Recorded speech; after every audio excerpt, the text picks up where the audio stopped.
ഒരു കുട്ടി എന്ത് പഠിക്കുന്നു എന്ന പോലെ തന്നെ എങ്ങനെ പഠിക്കുന്നു എന്നതിന് പ്രാധാന്യം നൽകുന്ന പ്രക്രിയാബന്ധിതവും പ്രവർത്തന അധിഷ്ഠിതവുമായ ഒരു വിദ്യാഭ്യാസ രീതിയാണ് ഇന്ന് നാം ഉപയോഗിക്കുന്നത്. പൊതുവെ പ്രയാസമുള്ള ഒരു വിഷയമായിട്ടാണ് നമ്മൾ ഗണിതശാസ്ത്രത്തെ കാണുന്നത്. അതിന് പല കാരണങ്ങളാവാം. പ്രധാനമായിട്ട് മാത്തമാറ്റിക്സ് എന്ന് പറഞ്ഞാൽ ഈ സബ്ജക്റ്റ് അബ്സ്ട്രാക്റ്റ് ആയിട്ടുള്ള ഒരു വിഷയമാണ്. അതായത് വളരെ അമൂർത്തങ്ങളായ ആശയങ്ങൾ നിറഞ്ഞതാണ് ഗണിതശാസ്ത്രം. അതാണ് ഗണിതശാസ്ത്രം പ്രയാസമാകുന്നതിന് ഒരു കാരണം.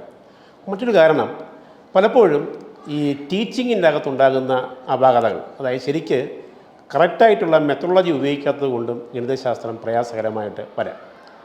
അപ്പോൾ അങ്ങനെ വരുമ്പോൾ activity based and process orient ആയിട്ടുള്ള ഒരു വിദ്യാഭ്യാസ രീതി ഉപയോഗിച്ചാൽ, അതായത് ഗണിതശാസ്ത്ര കൺസെപ്റ്റുകളെല്ലാം തന്നെ പ്രാക്ടിക്കൽ ബേസിൽ മനസ്സിലാക്കുകയാണെന്നുണ്ടെങ്കിൽ വളരെ എളുപ്പത്തിൽ നമുക്ക് ഈ കാര്യങ്ങളൊക്കെ മനസ്സിലാക്കുവാൻ കഴിയും. അപ്പോൾ ഇന്നിവിടെ നമ്മൾ ഗണിതത്തിൽ ഏറ്റവും ശ്രദ്ധേയമായ ഒരു സിദ്ധാന്തമാണ് നമുക്കറിയാം പൈതഗോറസ് തിയറം. എല്ലാവർക്കും അത് അറിയാമായിരിക്കും. അതായത് ഒരു മട്ടത്രികോണത്തിൻ്റെ കർണവർഗം മറ്റ് രണ്ട് വശങ്ങളുടെ വർഗങ്ങളുടെ തുകയ്ക്ക് തുല്യമായിരിക്കും എന്നതാണ്. അതായത് the square for any right angle triangle square of the hypotenuse will be equal to sum of the square of other two sides. അതാണ് പൈതഗോറസ് തിയറത്തിൻ്റെ സ്റ്റേറ്റ്മെൻറ്റ്. നമ്മൾ ഏതൊരു മട്ടത്രികോണം എടുത്താലും ആ മട്ടത്രികോണത്തിൻ്റെ കർണത്തിൻ്റെ വർഗം മറ്റ് രണ്ട് വശങ്ങളുടെ വർഗത്തിൻ്റെ തുകയ്ക്ക് തുല്യമായിരിക്കും എന്നുള്ളതാണ്. ഉദാഹരണമായിട്ടിപ്പോൾ ഇതൊരു റൈറ്റ് ആംഗിൾ ട്രയാങ്കിൾ, ഇത് മട്ടത്രികോണമാണ്. ഇതിൻ്റെ നീളം കൂടിയ വശം ഇതാണ് എൻ്റെ കർണം, ഇതതിൻ്റെ പാദം, ഇതതിൻ്റെ ലംബമാണ്. അപ്പോൾ ഈ താഴത്തെ വശത്തിൻ്റെ വർഗവും ലംബവശത്തിൻ്റെ വർഗം കൂടെ തമ്മിൽ കൂട്ടുമ്പോൾ കർണവശത്തിൻ്റെ വർഗം കിട്ടും. ഉദാഹരണം ഇപ്പോൾ ഇതിൻ്റെ പാദം 3 സെൻറ്റിമീറ്ററും ലംബം 4 സെൻറ്റിമീറ്ററുമാണെങ്കിൽ 3ൻ്റെ സ്ക്വയർ 3 സ്ക്വയർ അതായത് 9, ഈ സൈഡ് 4 ആണ്, 4 സ്ക്വയർ 16. അപ്പോൾ 9ൻ്റെ കൂടെ 16 കൂട്ടുമ്പോൾ 25 എന്ന് കിട്ടും. ആ 25ൻ്റെ സ്ക്വയർ റൂട്ട് അതായത് ഇത് 5 ആയിരിക്കും എന്ന് പറഞ്ഞാൽ ഇത് 3ഉം ഇത് 4ഉം ആണെങ്കിൽ ഇത് 5 ആയിരിക്കും. അപ്പോൾ ഇങ്ങനെ ഏതൊരു മട്ടത്രികോണത്തിനും ഈ പറഞ്ഞ 3 വശം അറിയാമെന്നുണ്ടെങ്കിൽ ഈ 3 വശങ്ങൾ തമ്മിൽ ബന്ധിപ്പിക്കുന്ന റിലേഷനാണ് നമ്മൾ ഈ പറഞ്ഞ പൈതഗോറസ് തിയറം. പക്ഷേ സാധാരണ കേസിൽ നമ്മൾ എപ്പോഴും ഉപയോഗിക്കുന്നതെല്ലാം പൂർണ്ണസംഖ്യകൾ, അതായത് 3, 4, 5 അല്ലെങ്കിൽ അത്തരത്തിലുള്ള നമ്പേഴ്സ് മാത്രമേ പലപ്പോഴും നമ്മൾ ഉപയോഗിക്കുന്നുള്ളൂ. ഇതിപ്പോൾ ഡെസിമൽ നമ്പേഴ്സോ മറ്റോ ഫ്രാക്ഷൻസ് ഒക്കെ ഉപയോഗിക്കുമ്പോൾ ഇത് പലപ്പോഴും ശരിയാകണമെന്ന് ചോദിച്ചാൽ നമ്മൾ എങ്ങനെ അത് ശരിയാണെന്ന് പ്രൂവ് ചെയ്യാൻ പറ്റും. അപ്പോൾ ഈ പറഞ്ഞ കാര്യം എല്ലാ നമ്പേഴ്സിനും കറക്റ്റായിരിക്കും. അതായത് ഈ പറഞ്ഞ പോലെ പൂർണ്ണസംഖ്യകളാണെങ്കിലും ഡെസിമൽ നമ്പേഴ്സിനാണെങ്കിലും അത് ശരിയായിരിക്കും. പക്ഷേ അത് നമ്മൾ എങ്ങനെ നമ്മൾ തെളിയിക്കുക? അപ്പോൾ അത് തെളിയിക്കുന്നതിനുള്ളൊരു രീതിയാണ്, അല്ലെങ്കിൽ പൈതഗോറസ് തിയറത്തിൻ്റെ ഒരു പ്രൂഫാണ് എങ്ങനെ നമ്മൾ പ്രൂവ് ചെയ്യുക എന്നുള്ളതുകൂടെ ഒരു എക്സ്പെരിമെൻ്റലായിട്ട് അല്ലെങ്കിൽ പ്രാക്ടിക്കൽ ബേസിൽ കാണിക്കുകയാണ് ചെയ്യുന്നത്. അതായത് ഒന്നുകൂടെ പറയാം, എന്താ പൈതഗോറസ് തിയറം? ഒരു മട്ടത്രികോണത്തിൻ്റെ കർണത്തിൻ്റെ വർഗം മറ്റ് രണ്ട് വശങ്ങളുടെ വർഗങ്ങളുടെ തുകയ്ക്ക് തുല്യമാണ് എന്നുള്ളതാണ്. ഇത് നമ്മൾ പ്രാക്ടിക്കലായിട്ട് കാണിക്കുകയാണ്. നോക്കുക, അതിന് ഇവിടെ ഒരു സമചതുരമാണ്. ഈ സമചതുരത്തെ ഞാൻ ഒരു പ്രത്യേക രീതിയിൽ കട്ട് ചെയ്യണം സങ്കല്പിക്കുക. അതായത് ഉദാഹരണമായിട്ട് ഇതിങ്ങനെ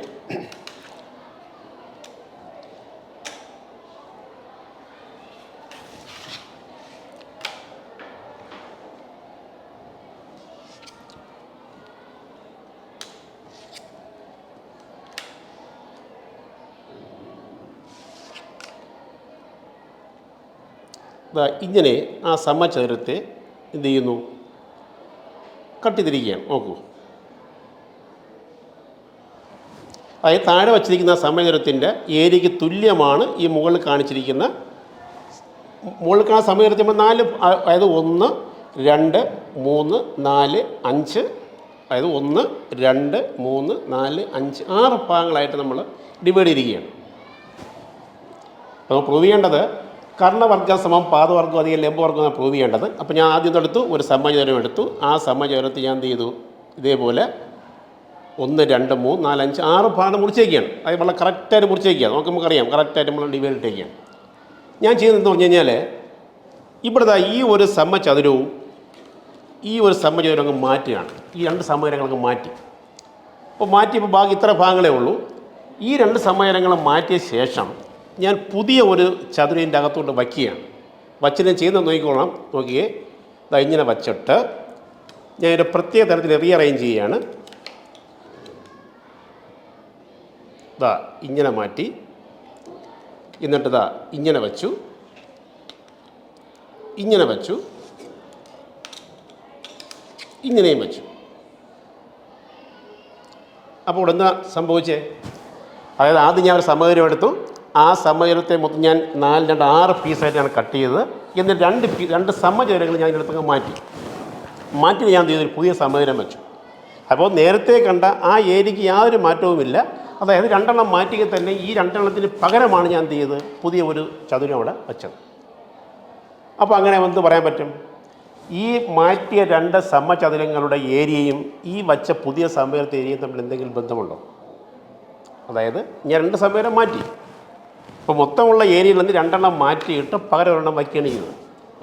അപ്പോൾ നേരത്തെ വെച്ചത് അതേ ഏരിയ തന്നെ ഇപ്പോൾ കിട്ടുകയും ചെയ്തു. എന്ന് പറഞ്ഞാൽ ഞാൻ എടുത്ത് മാറ്റിയ ഈ 2 സമചതുരങ്ങളുടെ ഏരിയയുടെ തുകയ്ക്ക് തുല്യമായിരിക്കും ഈ വച്ച പുതിയ ത്രികോണത്തിൻ്റെ ഏരിയ. അങ്ങനെ മനസ്സിലാക്കാൻ പറ്റുള്ളൂ നമുക്ക്. അതായത് മാറ്റിയ ഈ 2 സമചതുരങ്ങളുടെ ഏരിയയുടെ തുകയ്ക്ക് തുല്യമായിരിക്കും ഈ ചുമന്ന സമചതുരത്തിൻ്റെ ഏരിയ. അതായത് ഇനി ഇങ്ങനെ പറയാം. അതായത് ഈ 2 സമചതുരങ്ങളുടെ ഏരിയ തമ്മിൽ ആഡ് ചെയ്യുമ്പോൾ ഏതിൻ്റെ ഏരിയ കിട്ടും?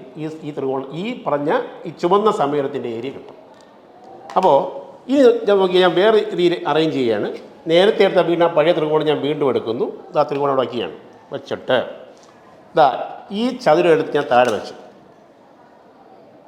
ഉണ്ടല്ലോ. ഇനി ഈ ചതുരം എടുത്ത് ഇവിടെയും വെച്ചു. ഈ വലിയ ചതുരം എടുത്ത് ഇവിടെയും വെച്ചു. അപ്പോൾ എന്ത് മനസ്സിലായി? നേരത്തെ ഞാൻ പറഞ്ഞായിരുന്നു ഈ 2 ചതുരങ്ങളുടെ ഏരിയ തമ്മിൽ കൂട്ടുമ്പോൾ ഈ ചതുരത്തിൻ്റെ ഏരിയ കിട്ടുമെന്നാണ് പറഞ്ഞത്. അപ്പോൾ ഈ 2 ചതുരങ്ങളും ഈ മൂന്നാമത്തെ ചതുരങ്ങളും നമ്മൾ എവിടെ വെച്ചിരിക്കുന്നത്? ഒരു ത്രികോണത്തിൻ്റെ 3 അതായത് ഒന്ന് അതിൻ്റെ കർണഭാഗത്തും ഒന്ന് അതിൻ്റെ പാദത്തിൻ്റെ അവിടെയും ഒന്ന് അതിൻ്റെ ലംബത്തിൻ്റെ ഭാഗത്തെയും വെച്ചിരിക്കുന്നു. എന്ന് പറഞ്ഞാൽ ഈ ഏരിയയും ഈ ഏരിയയുടെ കൂട്ടുമ്പോൾ ഈ ഏരിയ കിട്ടുമെന്നാണ് പറഞ്ഞത്. അതായത് ഈ ഏരിയ എന്ന് പറയുന്നത് എന്താണ്? ലംബത്തിൻ്റെ വർഗ്ഗമാണ്. അതായത് ഈ സ്ക്വയർ ഏരിയ. ഈ താഴത്തിൻ്റെ ഏരിയ എന്ന് പറയുന്നത് പാദത്തിൻ്റെ സ്ക്വയറാണ്. ഇതെന്ന് പറയുന്നത് അതിൻ്റെ കർണത്തിൻ്റെ സ്ക്വയറാണ്. എന്ന് പറഞ്ഞാൽ പാദവർഗവും ലംബവർഗവും കൂടെ കൂട്ടുമ്പോൾ എന്ത് കിട്ടും? കർണവർഗം കിട്ടും. അപ്പോൾ ഇങ്ങനെ ആ പൈതഗോറസ് തിയറം എന്ന് പറയുന്ന കൺസെപ്റ്റ് നമുക്ക് ഏത് മട്ട ത്രികോണങ്ങൾക്കും ശരിയാണ് നമുക്കത് എസ്റ്റാബ്ലിഷ് ചെയ്യാൻ പറ്റും. അതായത് ഇതിപ്പോൾ ഞാൻ ഈ പറഞ്ഞേക്കുന്നത് നമ്മൾ എടുത്ത ഈ ചതുരത്തിൻ്റെ അളവുകൾ കൂട്ടാൻ വേണമെങ്കിൽ അതായത് വലിയ ചതുരം എടുക്കാം, ചെറിയ ചതുരം എടുക്കാം. അപ്പോൾ ഏത് ചതുരം വലുതായാലും ചെറുതായാലും ഈ പറഞ്ഞ പ്രോസസ് എപ്പോഴും എന്തായിരിക്കും? കറക്റ്റായിരിക്കും. അതായത് ഏതൊരു മട്ട ത്രികോണത്തിൻ്റെയും കർണത്തിൻ്റെ വർഗ്ഗം, അതായത് ഈ കാണുന്ന ചുമന്ന ചതുരത്തിൻ്റെ ഏരിയ എന്ന് പറയുന്നത് ഈ 2 ചതുരങ്ങളുടെയും കൂടെ ചതുരങ്ങളുടെ ഏരിയ തമ്മിൽ ആഡ് ചെയ്യുന്നതിന് തുല്യമായിരിക്കും. അതായത് കർണവർഗ്ഗം സമം പാദവർഗ്ഗം അധികം ലംബവർഗ്ഗം. അപ്പോൾ ഇങ്ങനെ. പക്ഷേ ഇവിടെ മനസ്സിലാക്കേണ്ട മറ്റു കാര്യം, സാധാരണയായിട്ട് നമ്മൾ അല്ലെങ്കിൽ ഈ പറയുന്ന പൈതഗോറസ് സിദ്ധാന്തം പറയുമ്പോൾ ഈ ആദ്യം പറഞ്ഞ പോലെ ഹോൾ നമ്പേഴ്സിൽ മാത്രമേ ഇത് ശരിയാവുന്നു എന്നുള്ളതാണ്. പക്ഷെ ഇവിടെ ശരിക്കും ഈ കർണവർഗ്ഗം സമം പാദവർഗ്ഗം അധികം ലംബവർഗ്ഗം എന്ന് പറയുന്നത് കർണവർഗ്ഗം എന്ന് പറയുന്നത് അതിൻ്റെ സ്ക്വയർ ഏരിയ അവിടെ പ്രിഫർ ചെയ്യുന്നത്. അതായത് സ്ക്വയർ ഏരിയ ബേസ് വേണം നമ്മളിത് മനസ്സിലാക്കേണ്ടത് എന്നുള്ളതാണ്. അതായത് ഇനിയിപ്പോൾ നമ്മളിപ്പോൾ ഈ സമചതുരം ഉപയോഗിക്കുന്നതിന് പകരം ഏത് സമബഹുഭുജങ്ങൾ ഉപയോഗിച്ചാലും ഈ സിദ്ധാന്തം കറക്റ്റായിരിക്കും. അതായത് നിങ്ങളിപ്പോൾ ഈ പറഞ്ഞ ഇവിടെ ഒരു സമചതുരം വെച്ച് ഇവിടെ വേറെ സമചതുരം വയ്ക്കുന്നത്, ഈ സമചതുരം വയ്ക്കുന്നതിന് പകരം നമുക്കിവിടെ വേണമെങ്കിൽ ഒരു സമഭുജ ത്രികോണമണി വയ്ക്കാം. ഇവിടെ ഒരു ഇക്വലാറ്ററൽ ട്രയാങ്കിൾ വയ്ക്കാം, ഇവിടെയും ഒരു ഇക്വലാറ്ററൽ ട്രയാങ്കിൾ വയ്ക്കാം, ഇവിടെയും ഒരു ഇക്വലാറ്ററൽ ട്രയാങ്കിൾ വെച്ചാലും ഈ പറഞ്ഞ തിയറം ശരിയായിരിക്കും. ഇനി നിങ്ങളിപ്പോൾ അതായത് ത്രികോണം അല്ലെങ്കിൽ സമഭുജ ത്രികോണം വയ്ക്കുന്നതിന് പകരം നമുക്ക് വേണമെങ്കിൽ 5 വശമുള്ള ഒരു സമബഹുഭുജം ഉപയോഗിച്ചാലോ? എന്നാലും ശരിയായിരിക്കും. അപ്പോൾ നമ്മൾ സാധാരണ പറയുന്ന കർണവർഗ്ഗം സമം പാദവർഗ്ഗം അധികം ലംബവർഗ്ഗം, പാദവർഗ്ഗം അധികം ലംബവർഗ്ഗം സമം കർണവർഗ്ഗം എന്ന് പറയുന്നത് അത് ഒരു സ്ക്വയറിന് മാത്രമല്ല ഏത് സമബഹുഭുജങ്ങൾക്കും ഈ സിദ്ധാന്തം ശരിയായിരിക്കും. അപ്പോൾ ഇവിടെ നമ്മൾ കണ്ടത് കർണവർഗ്ഗം എന്ന് പറയുന്നത് അതിൻ്റെ വശങ്ങൾ എങ്ങനെ മാറിയാലും, അതായത് അത് ഹോൾ നമ്പർ ആയാലും ഡെസിമൽ നമ്പർ ആയാലും അതേപോലെ ഏത് നമ്പേഴ്സ് ഉപയോഗിച്ചാലും കർണവർഗ്ഗം എപ്പോഴും എന്തായിരിക്കും? മറ്റ് 2 വശങ്ങളുടെ വർഗ്ഗങ്ങളുടെ തുകയ്ക്ക് തുല്യമായിരിക്കും. ശരിക്കും നിങ്ങൾ മനസ്സിലാക്കേണ്ട അങ്ങനെയല്ല. 2 സമചതുരങ്ങളുടെ ഏരിയ കൂട്ടിയാൽ മൂന്നാമതൊരു സമചതുരം കിട്ടും എന്നുള്ളതാണ് ശരിക്കും പൈതഗോറസ് തിയറം. അല്ല കർണവർഗ്ഗം സമം പാദവർഗ്ഗം അധികം ലംബവർഗ്ഗം എന്ന് മനസ്സിലാക്കുന്നതിന് പകരം ഇങ്ങനെ മനസ്സിലാക്കണം. ഇതാണ് 2 സമചതുരങ്ങളുടെ ഏരിയ കൂട്ടിയാൽ രണ്ട് സമചതുരങ്ങളുടെ ഏരിയ കൂട്ടിയാൽ മൂന്നാമത് സമചതുരം ഉണ്ട്.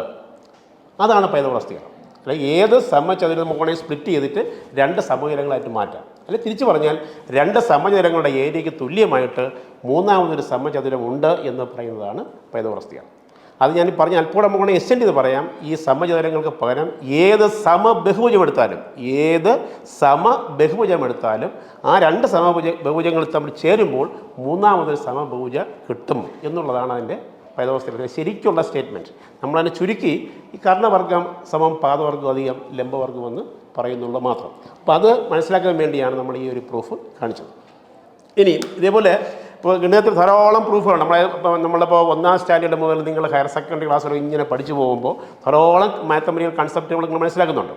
ഈ എല്ലാ മാത്തമെറ്റിക്കൽ കൺസെപ്റ്റുകളെയും നമുക്ക് ഇതേപോലെ പ്രാക്ടിക്കൽ ബേസിൽ മനസ്സിലാക്കാൻ പറ്റുന്നതാണ്. ഇനി ഞാൻ മറ്റൊന്ന് കാണിക്കാം. സാധാരണ നമ്മൾ ഒത്തിരി മാത്തമെറ്റിക്കൽ ഐഡൻറ്റിറ്റീസ് നിങ്ങൾ പഠിച്ചിട്ടുണ്ട്. ഇപ്പോൾ a+b² a-b² a+b അല്ലെങ്കിൽ a+b³ a-b³ ധാരാളം ഐഡൻറ്റിറ്റീസ് നമ്മൾ പഠിച്ചിട്ടുള്ളതാണ്. ഇപ്പോൾ സാധാരണ കേസിൽ ഇപ്പോൾ a+b² നിങ്ങൾ പ്രൂവ് ചെയ്തിട്ടുള്ളൂ. ഇവിടെ ഞാൻ a² - b² = a+b എന്ന് പറയുന്ന ഒരു ഐഡൻറ്റിറ്റി പ്രൂവ് ചെയ്യണം. അപ്പോൾ സാധാരണ കേസിൽ നമ്മൾ a² - b² = a+b a-b നമ്മൾ എങ്ങനെയാണ് തെളിയിക്കുക? സാധാരണ കേസിൽ നമ്മൾ a+b a-b എടുക്കും. എന്നിട്ട് a+b a-b നമ്മൾ എന്ത് ചെയ്യും? അതിൻ്റെ ബ്രാക്കറ്റ് ഓപ്പൺ ചെയ്തിട്ട് -ab +ab ക്യാൻസൽ ചെയ്തിട്ട് a² - b² എഴുതാറുണ്ട്. ഇനി നമുക്ക് വേണമെങ്കിൽ അപ്പോൾ a² - b² = a+b a-b എന്ന് പറയുന്ന ഈ ഒരു മാത്തമെറ്റിക്കൽ കൺസെപ്റ്റ് നമുക്ക് പ്രാക്ടിക്കൽ ബേസിൽ പഠിപ്പിക്കുന്നതിനുള്ള ഒരു ഡിവൈസാണ് ഞാൻ ചെയ്യുന്നത്. നോക്കുക, എങ്ങനെ നമുക്ക് a² - b² = a+b a-b എന്ന് തെളിയിക്കാം. അതിനായിട്ട് ഇങ്ങനെ ഒരു ഇത് കാണുക, നോക്കുക. ഈ കാണിച്ചേക്കുന്നത് എന്താണ്? ഒരു സമചതുരമാണ്. ഈ സമചതുരത്തിൻ്റെ എല്ലാ സമചതുരം എന്ന് പറയുമ്പോൾ എല്ലാ തുല്യമാണെന്ന് അറിയാം. അപ്പോൾ ഈ വശവും ഈ വശവും ഒക്കെ തന്നെ തുല്യമാണ്, കണ്ടല്ലോ. അപ്പോൾ ഈ വശത്തിൻ്റെ നീളം നിങ്ങൾ ഇപ്പോൾ എ ആയിട്ട് നിങ്ങൾ അസ്യൂം ചെയ്യുക. ഇതിൻ്റെ ഈ ഒരു സൈഡിൻ്റെ നീളം എ എന്ന് പറയുന്ന യൂണിറ്റ് എ എന്ന് അസ്യൂം ചെയ്യുന്നു. അപ്പോൾ ഈ സൈഡ് തന്നെ ആയിരിക്കും എ തന്നെ ആയിരിക്കും. ഞാൻ ഇവിടുന്ന് ബി ലെന്ത് വരുന്ന, അതായത് ബി നീളം വരുന്ന എന്ത് ചെയ്യുന്നു, ഒരു സ്ക്വയറിനെ ഞാൻ മുറിച്ച് മാറ്റുകയാണ്. അപ്പോൾ മൊത്തം നീളം എ ആണ്. അതിൽ നിന്ന് ബി സൈഡ് വരുന്ന ഒരു സ്ക്വയർ ഞാൻ എന്ത് ചെയ്യുന്നതിനെ കൊണ്ട് മുറിച്ച് മാറ്റി. അപ്പോൾ മൊത്തം ഇത് എ ആണ് സൈഡെങ്കിൽ എത്രയായിരിക്കും എൻ്റെ ഏരിയ? സൈഡ് എ ആണെങ്കിൽ a × a² ആയിരിക്കും മൊത്തമുള്ള ഏരിയ നമുക്കറിയാം. അപ്പോൾ ആ a² ഏരിയയിൽ നിന്ന് ബി സൈഡ് വരുന്ന എന്ത് ചെയ്യുന്നു, ഒരു സ്ക്വയറിനെ ഞാൻ മുറിച്ച് മാറ്റി. അതായത് മൊത്തം ഏരിയ a² ആയിരുന്നു. എയിൽ നിന്ന് ബി സൈഡ് വരുന്ന ഒരു സ്ക്വയറിനെ ഞാൻ മുറിച്ച് മാറ്റി. അപ്പോൾ മൊത്തം a² ആയിരുന്നു, b² അങ്ങ് മാറ്റി. അപ്പോൾ ബാക്കിയുള്ള ഭാഗം എന്തായിരിക്കും? a² - b² ആണെന്നറിയാം. അപ്പോൾ ഈ a² - b²നെയാണ് നമുക്ക് എങ്ങനെ പ്രൂവ് ചെയ്യേണ്ടത്? a+b × a-b ആണെന്ന് തെളിയിക്കേണ്ടത്. അപ്പോൾ ഇത് മൊത്തം ഞാൻ പറഞ്ഞു, മൊത്തം നീളം എ ആണ്, ഈ നീളം മൊത്തം എ ആണ്. അപ്പോൾ എന്ത് ചെയ്തു? ഇവിടുന്ന് ബി ആണ് നമ്മൾ കട്ട് ചെയ്ത് മാറ്റുന്നത്. അപ്പോൾ മൊത്തം നീളം ഇവിടം വരെ എ ആയിരുന്നു. ആ എയിൽ നിന്ന് ബി അങ്ങ് കളഞ്ഞാൽ ബാക്കി എത്ര കിട്ടും? ഇത് a - b തരും. ഈ നീളം a - b ആണ്. ഞാൻ ചെയ്യുന്നറിയാമോ? അപ്പോൾ ഈ കിട്ടിയ രൂപത്തിൽ നമ്മൾ എങ്ങോട്ട് ട്രാൻസ്ഫോം ചെയ്താൽ എൻ്റെ ഏരിയയ്ക്ക് യാതൊരു മാറ്റം വരത്തില്ല. അപ്പോൾ എന്ത് ചെയ്യുന്നു? ഈ നീളം a - b ആണ്. ഞാൻ എന്ത് ചെയ്യുന്നു? ഇതിനെ കട്ട് ചെയ്തിട്ട് ഇങ്ങനെ എടുത്ത് തിരിച്ച് വയ്ക്കുകയാണ് നോക്കുക. അപ്പോൾ എന്തായാലും മാറി. ഇത് പഴയ നീളം a - b ആയിരുന്നു. ഇപ്പോൾ ഇവിടുന്ന് ഇവിടം വരെയുള്ള നീളം എന്ന് പറയുന്നത് എ ആണ്. ഈ നീളം എന്ന് പറയുന്നത് ബി ആണ്. എന്ന് പറഞ്ഞാൽ ആ പഴയ ഏരിയ മാറി, അല്ലെ ആ പഴയ ഏരിയ നമ്മൾ എങ്ങോട്ട് ചേഞ്ച് ചെയ്യാതെ തന്നെ അതിന് ഒരിക്കലും മാറ്റം വരത്തില്ല. പക്ഷേ ഈ അതിനെ ട്രാൻസ്ഫോം ചെയ്ത് ഞാൻ വേറെ ഷേപ്പിലേക്ക് മാറ്റിയെടുത്തു. ഇപ്പോൾ എന്തായിട്ട് മാറി? ഇതൊരു റെക്റ്റാങ്കിളായിട്ട് മാറി. അപ്പോൾ നമുക്കറിയാം റെക്റ്റാങ്കിളിൻ്റെ ഏരിയ എന്ന് പറയുന്നത് ലെന്തിൻ്റെ ബ്രെഡ്ത്താണെന്നറിയാം. അപ്പോൾ ഇത് നേരത്തെ ഞാൻ പറഞ്ഞു കഴിഞ്ഞു, ഇത് a - b ആണ്. അപ്പോൾ ഇവിടം വരെ നീളം എ ആണ്, ഈ നീളം ബി ആണ്. അപ്പോൾ മൊത്തം നീളം എന്തായിട്ട് മാറി? ഇത് ഈ ഫുൾ നീളം എന്ന് പറയുന്നത് a+b ആയി, ഈ ഭാഗം എന്ന് പറയുന്നത് a - b ആണ്. അപ്പോൾ ഈ റെക്റ്റാങ്കിളിൻ്റെ ഏരിയ എന്ന് പറയുന്നത് a+b × a - b നമുക്ക് ജിയോമെട്രിക്കലായിട്ട് തെളിയിക്കാൻ പറ്റും. മനസ്സിലായി കാണുമായിരിക്കും. അതായത് ആദ്യം ഇതായിരുന്നു നമ്മുടെ പഴയ സ്ക്വയർ. ഇതിൻ്റെ ഫുൾ ഏരിയ a² ആണ്. a² നമ്മൾ എന്ത് ചെയ്തു? b² അങ്ങ് മാറ്റി. അപ്പോൾ ഇത് a² - b² ആണ്. ഈ a² - b² ആ ഏരിയയ്ക്ക് നമ്മൾ മാറ്റം വരുത്താതെ മറ്റൊരു തരത്തിലേക്ക് നമ്മൾ അതിനെ റീഅറേഞ്ച് ചെയ്ത് ഇങ്ങനെ മാറ്റിയെടുക്കുകയാണ്, റെക്റ്റാങ്കിളായിട്ട് മാറ്റിയെടുത്തു. അപ്പോൾ ഇത് a - b ആണ്. ഈ മൊത്തം നീളം a+b ആണ്. അപ്പോൾ a² - b² എന്തായിട്ട് മാറി? a+b × a - b ആയിട്ട് മാറി. അപ്പോൾ നമുക്ക് ഇതേപോലെ മാത്സിൻ്റെ എല്ലാ കൺസെപ്റ്റുകളെയും, അതായത് സാധാരണ പ്രൈമറി ക്ലാസ് മുതൽ ആദ്യം പറഞ്ഞ പോലെ തന്നെ പ്രൈമറി ക്ലാസ് മുതൽ ഹയർ സെക്കൻഡറി വരെയുള്ള ക്ലാസ്സുകളിൽ മിക്കവാറും എല്ലാ കൺസെപ്റ്റുകളെയും നമുക്ക് ഇതേപോലെ ആക്ടിവിറ്റി ഓറിയൻ്റായിട്ട് നമുക്ക് മനസ്സിലാക്കാൻ പറ്റും.